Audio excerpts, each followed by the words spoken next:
Good morning আমার সকল বন্ধুদের। আশা করছি সবাই খুব ভালো আছো তোমরা। আমিও তোমাদের ভালোবাসায় আশীর্বাদে অনেকটা ভালো আছি। আজকে তো জগন্নাথ দেবের রথযাত্রা, তো সবাইকে জানাই শুভ রথযাত্রার অনেক অনেক আন্তরিক শুভেচ্ছা, প্রীতি ও ভালোবাসা।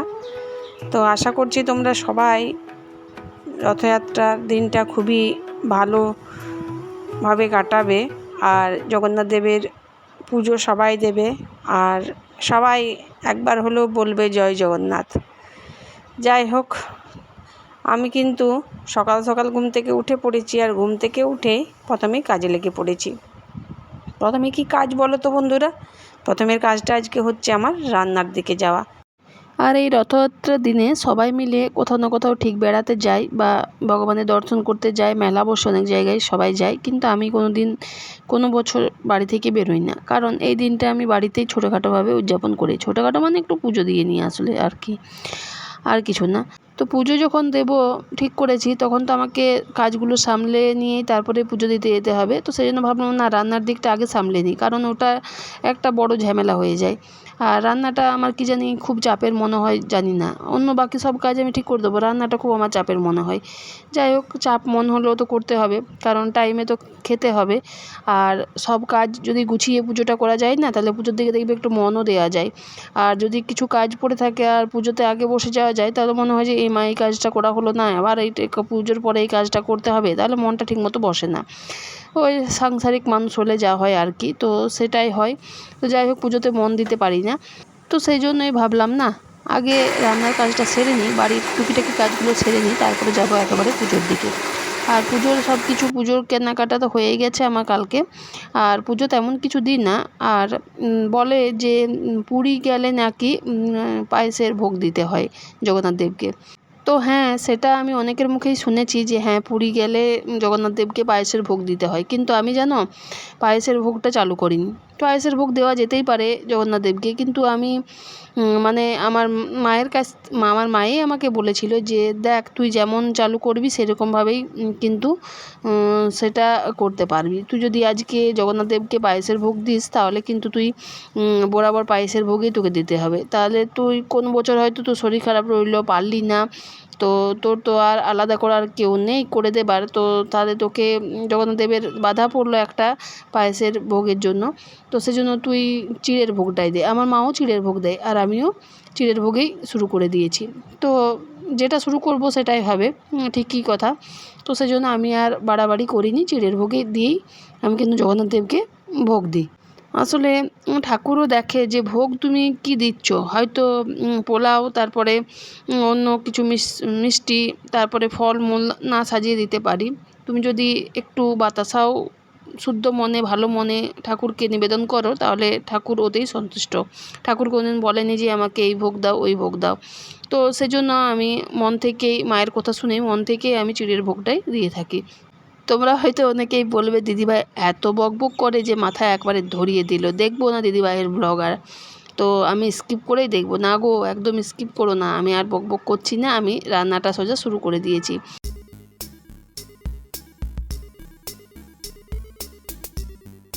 রান্না কমপ্লিট করে দেখো, আমি চলে এসেছি এখানে পেয়ারা পাড়তে।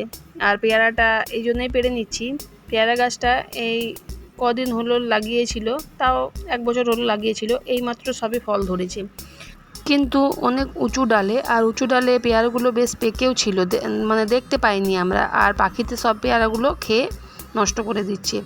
তো আমার তো খুবই খারাপ লাগলো, কারণ আমি দেখে দেখে রেখেছিলাম যে এই পেয়ারাটা একটু বড় হোক, তারপরে এটা কাটবো, কিন্তু না, হলো না সেটা। তো সেই জন্য দেখো, একটু কাঁচা থাকতে আমি পেয়ারা দুটো পেড়ে নিলাম, আরও আছে উঁচু ডালে, পারতে পারলাম না। তো পেয়ারাগুলো পেড়ে এবার বাড়িতে রেখে দেব, কারণ ওই পেয়ারাগুলো গাছের প্রথম ফল, খেতে সত্যি একটা আলাদা মজা। তো দেখো, চান টান করে চলে এসেছি আমি গোপালকে চান করে দিতে। গোপালের চানটা আমি আজ ঘি, মধু, গঙ্গা জল, তারপরে তোমার তুলসী পাতা, ফুল সব দিয়ে আজকে করাবো। সাধারণত প্রতিদিন আমি ঘি, মধু, গঙ্গা জল দিয়ে গোপালকে স্নান করাই না, তো আজকে যেহেতু রথযাত্রার দিন, তো গোপালকে আমি এগুলো দিয়েই স্নান করাচ্ছি, আর আমি জগন্নাথ দেবকেও স্নান করিয়ে দেবো।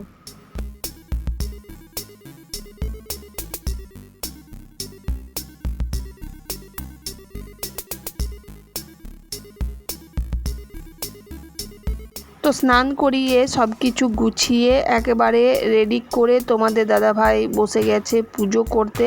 তো ও পুজো করলে আমাকে সব কিছু গুছিয়ে হাতের কাছে রেডি করে দিতে হয়, তবে ও পুজো করতে বসে। তো যাই হোক, পুজোটা তো আমার হয়ে যাচ্ছে। আর এখানে আমি ভোগে নিয়ে নিয়েছি, দেখো ভোগের তোমাদেরকে তো আগেই বললাম আমি কি ভোগ দিই। তো নিয়েছি চিড়ে, কলা, আর এখানে নিয়েছি প্যাড়া, গুড়, দুধ, আর আছে আম। তো এই দিয়েই পুজো দেবো ঠিক করেছি।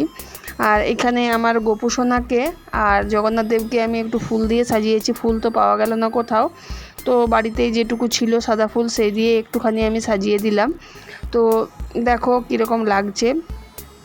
যাই হোক, এবার পুজোতে বসে গেছে তোমার দাদাভাই, পুজো শুরু করে দেবে। তো চলো পুজোটা কমপ্লিট করে নিক। বিষ্ণু ওম বিষ্ণু ওম বিষ্ণু ওম অপবিত্র।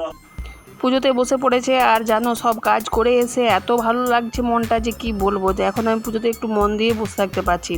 আর কি, পুজো যদি একটু মন দিয়ে বসেই না দেখলাম তাহলে আর পুজো কি দেখলাম বলো তো। সাধারণত আমি আমার শ্বশুরমশাই যখন পুজো করতেন তখনও আমি প্রত্যেকটা কাজ ফেলে দিয়ে পুজোটা পুরো দেখতাম, তারপরে আমি যেতাম কোনো কাজে। তো আজকে আমি সেরকম সব কাজ সেরে এসে তারপরে পুজোটা বসে দেখছি। আর পুজো দেখতে কার না ভালো লাগে বলো। তো চলো চটপট পুজোটা সেরে নেওয়া যাক, তো তারপরে তোমাদের সামনে এসে কথা বলছি।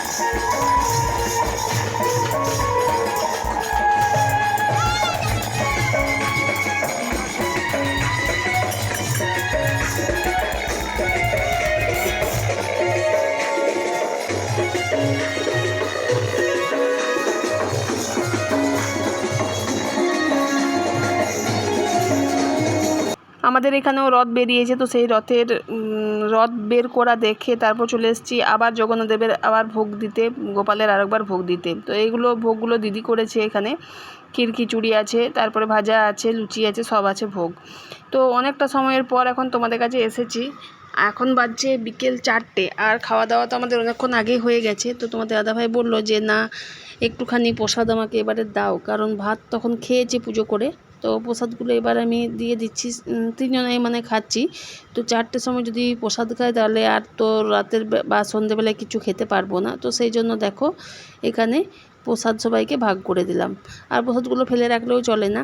তো যাই হোক, দেখো একেবারে সন্ধেবেলায় আমি কিন্তু এখানে চা বসিয়ে নিয়েছি। চা আর এখানে হয়েছে তোমার পাঁপড় ভাজা। তো চা আর পাঁপড় ভাজা খেয়ে তারপরে এখন আর কিছু কাজ নেই। আর পাঁপড় ভাজা আজকের দিনে খেতে হয়, তো সেজন্য পাঁপড় ছিল, বেশি ছিল না, 3টে ছিল, একটা মাকে দিলাম আর 2টো আমরা ভেজে খাচ্ছি। এখন বাজছে 10টা 15 রাত্রি। আর বিকেলের দিক থেকে কোনো ব্লগ তোমার সাথে আমি শেয়ার করিনি, কারণ প্রতিদিনকার একঘেয়েমি জিনিস হচ্ছে। তো বিকেলে উঠে এই কাজ করো, ওই কাজ করো। তো বিকেলের কাজগুলো তো সম্পূর্ণ থাকে, রাতের খাবার করাও থাকে। তো সেইগুলো সব ছেড়ে দিয়েছিলাম আজকে। না, রাতের খাবারটা আজকে আমি করিনি, কারণ রাতের খাবারটা আজকে আমরা সবাই ওই বিকেলে দিকে দেখলে তো প্রসাদ খেলাম একটু, বাকি সব মিলিয়ে মিশিয়ে রাতের খাবারটা হয়ে গেল। তো সেই জন্য আর বিকেলের রাতের দিকে আর খাবারটা করিনি। বিকেলের কাজ কিছু ছিল, আর বাইরে একটু আজকে অনেকদিন পর বসেছিলাম। তো গরমটাও প্রচণ্ড লেগেছিলো, যেহেতু বৃষ্টি হয়নি, সেই জন্য বসেছিলাম বাইরের দিকে। তো যাই হোক, দেখো এখন তো রাত্রিবেলা, ঘড়িতে বাজছে 10টা 15। এবার তো শুয়ে পড়বো। আর শুয়ে পড়বো এখন বলছি, বিছানায় যাব এখন, কিন্তু ঘুমোবো না এখন, কারণ ঘুমোতে প্রায় 12:30 1টা হয়ে যায় প্রতিদিন। তো দেখি, চলো এবার তাহলে বিছানায় যাই। আর বিছানায় গিয়ে এখন ফোনটা একটু দেখবো। তো চলো বন্ধুরা, আজকের ভিডিওটা আমি এখানেই শেষ করছি। যদি আমার ভিডিওগুলো ভালো লেগে থাকে, লাইক শেয়ার কমেন্ট অবশ্যই করবে। আর যারা আমার ভিডিওটা এখন দেখছো, যারা নতুন, তাদেরকে জানাচ্ছি সাবস্ক্রাইব করে পাশে থাকার অনুরোধ। তো দেখা হচ্ছে তোমাদের মধ্যে নেক্সট ব্লগে। ততক্ষণ যেন তোমরা সবাই ভালো থেকো, সুস্থ থেকো, আর এভাবেই দেখতে থেকো আমার সাথে আমার ব্লগ তড়িঘড়ি লাইভ।